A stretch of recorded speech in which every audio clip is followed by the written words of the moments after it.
Studying English is very important and it is used internationally, isn't it? Và chẳng isn't it ហ្នឹងអីគេ isn't it ហ្នឹងគឺជាពាក្យសំណួរខ្លីមួយនៅចុងប្រយោគដែលយើងនិយាយពេលដែលយើងចង់ឲ្យគេ agree មួយយើងឲ្យគេយល់ព្រមឲ្យគេគិតថាអាហ្នឹងវាមែនអត់អ្វីយើងនិយាយហ្នឹង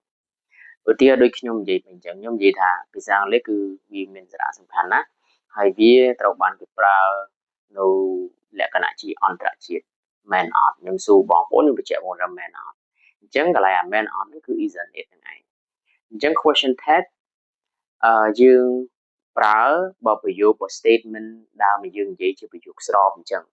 ដល់ពេលយើងចាប់ផ្ដើម question tag យើងប្រើប្រយោគបដិសេធបើជា statement នឹងជា negative អញ្ចឹង question tag នឹងគឺជា positive វិញឧទាហរណ៍ថា you study English អញ្ចឹងខ្ញុំអាចប្រើ question tag ថា don't you បាទបើខ្ញុំនិយាយថា you don't study English ខ្ញុំនិយាយក្នុង question tag ខ្ញុំនិយាយថា do you បាទអញ្ចឹងអាការលើកដាក់សំឡេងក្នុង question tag ហ្នឹងវាខុសគ្នាទៀតបើកាលណាបងប្អូនលើកដាក់សំឡេង question tag ហ្នឹងដំឡើងសំឡេង your voice goes up អញ្ចឹងមានន័យថាបងប្អូនចង់សួរគេ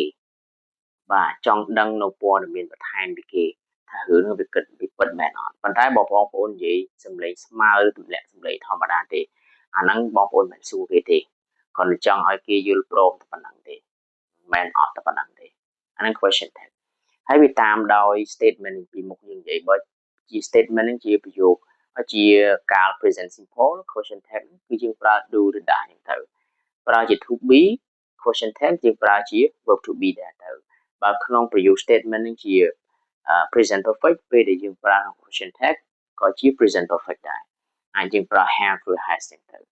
ណាបើជា statement ហ្នឹងយើងនិយាយមកជាប្រយោគស្ថិតនៅក្នុង past simple ពេលដែលយើងប្រើ question tag យើងប្រើ past simple ប្រើ